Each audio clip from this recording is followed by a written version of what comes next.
शाळेत जा नाहीतर बाबा मारेल.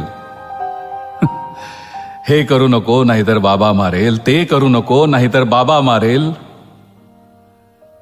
मग मुलं सुद्धा बाबांना घाबरतात. बाबांच्या भयानं शाळेत जातात. बाबांनी मारू नये म्हणून अभ्यास करतात. बाबांच्या दहशतीखाली शिकत राहतात. हळूहळू मुलं बाबांकडे दुर्लक्ष करून आईवरच प्रेम करू लागतात.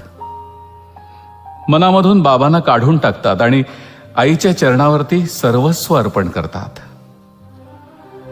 बाबांपासून 4 हात लांबच राहतात. मुलं आईचं गाणं गातात. मुलं आईवर कविता करतात. कोणतंच मूल बाबाला दुधावरची साय म्हणत नाही, लंगड्याचा पाय म्हणत नाही, वासराची गाय म्हणत नाही. बाबांसाठी मुलांकडे शब्दच नसतात.